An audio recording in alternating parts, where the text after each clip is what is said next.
Во-вторых, самое интересное, это, конечно, эстафета. Алексей долго не мог определиться со стилем и вышел в джинсах даже на гонку. Вот почему так немножко не подготовились? Ну, я человек южный. Б. На лыжах никогда не стоял. Вот.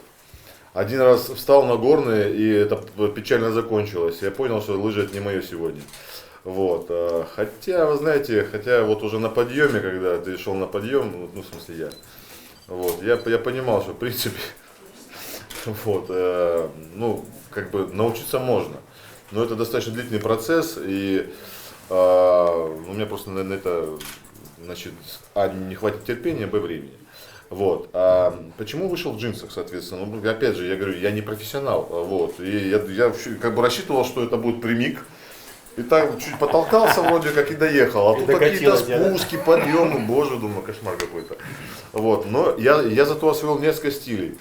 Значит, на третьей точке я вот катался нормально очень. Потом я пропахал носом фактически, тоже нормально. То есть, в принципе, передом. То есть, получается, да? Санный стиль попробовал, скелетонный и бобслейный, в принципе. Вот. Потом пытался идти на лыжах, не получилось.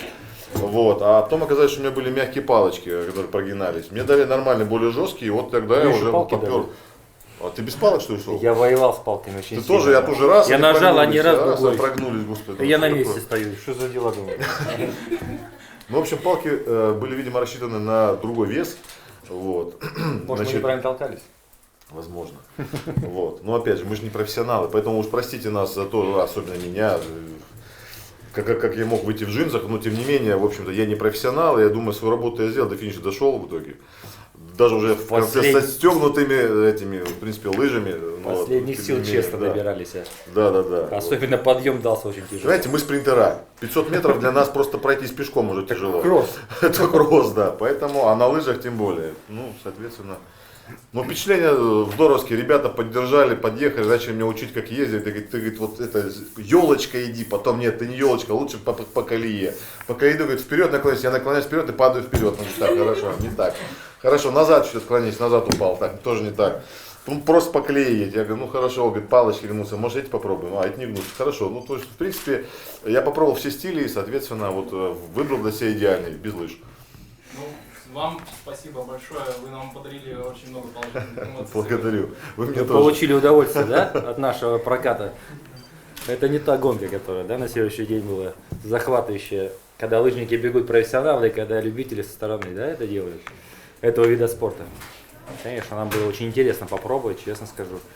Когда я понял, я настал на спуск и понял, что меня несет, а я ничего не могу сделать, ну, приходилось как тормозить вперед рыбкой, также притормаживать.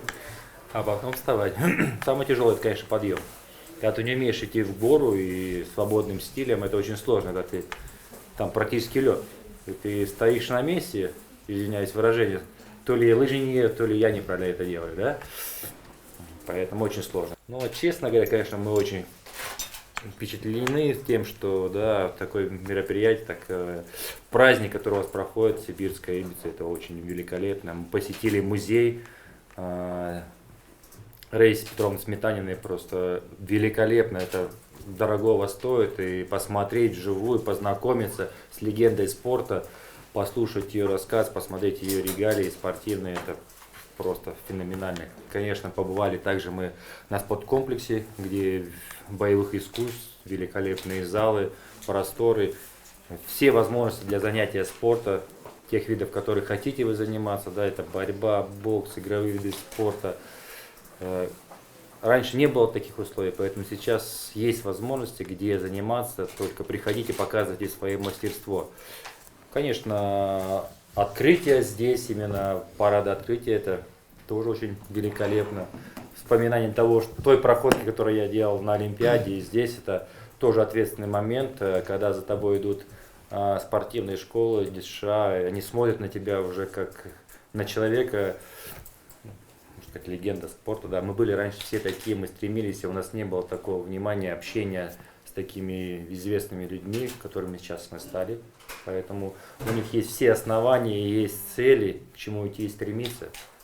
И, конечно, без внимания не осталось Сегодня я посетил также выставку художников, и я приобрел картину Анастасии Лобецкой, которая великолепно нарисована в «Поиске счастья». Конечно, я остался в восторге и передал эту картину в лицей искусств, в гимназию искусства здесь, чтобы люди, приходя туда, видели, ученики, что у вас есть такие же великолепные художники, и стремились и развивались в разных направлениях.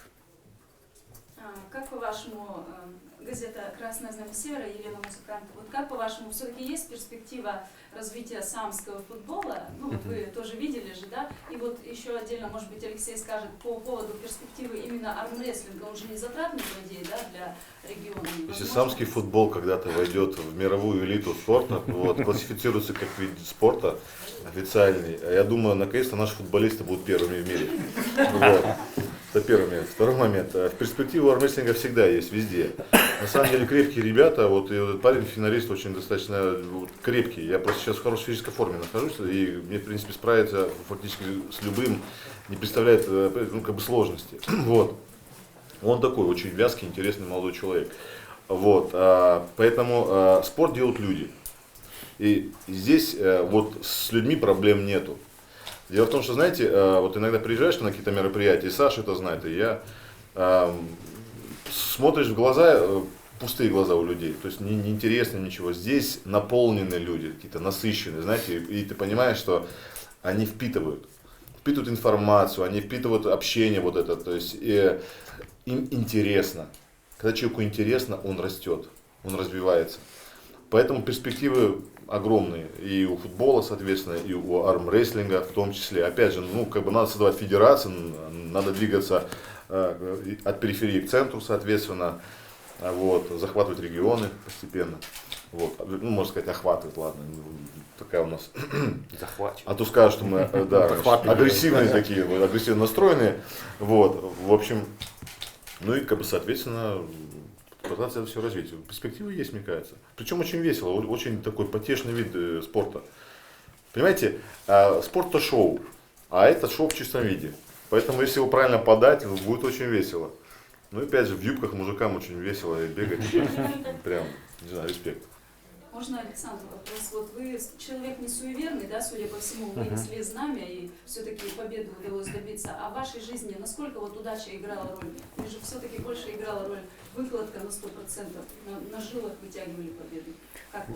Не, ну для спортсмена удача тоже не, это главная задача, потому что есть спортсмены, которые трудоголики, которые пашут, но и не хватает доли секунды, это называется удача.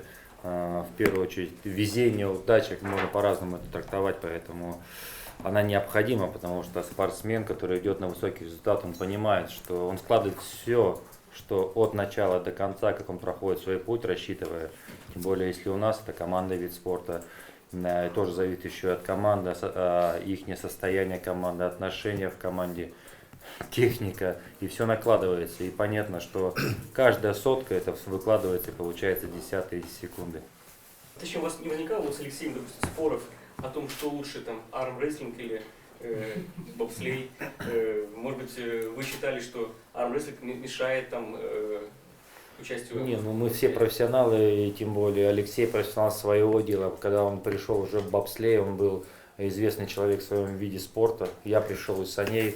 И тоже известный чемпион мира. Чемпионом мира был в санях, и я был участником Олимпийских игр в санях уже 98 года в Нагано, поэтому мы уже были осознанно знали свои качества, и поэтому мы ставили цели общие, которые мы должны были к ним идти и выполнять их.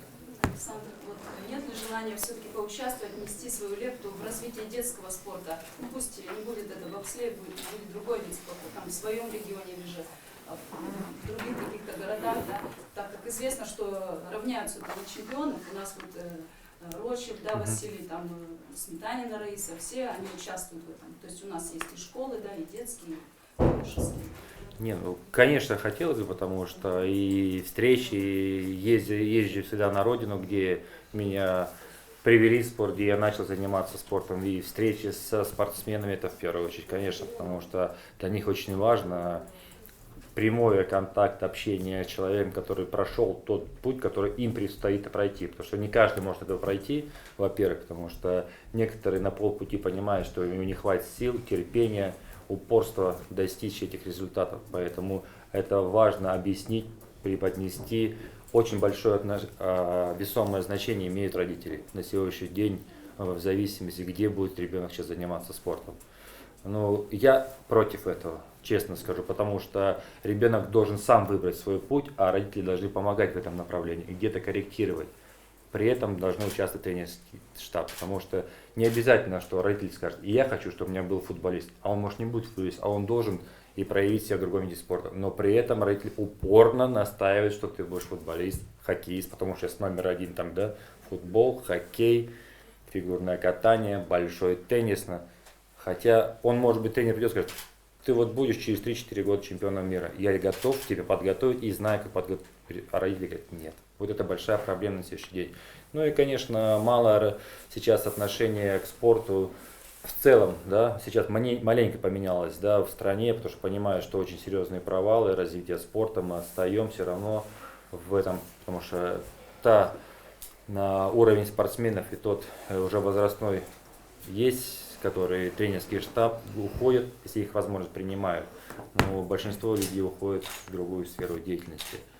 Поэтому это много будет зависеть от тренеров, которые останутся на местах, от родителей, которые хотят, чтобы спортсмены и дети занимались спортом, любимым своим делом.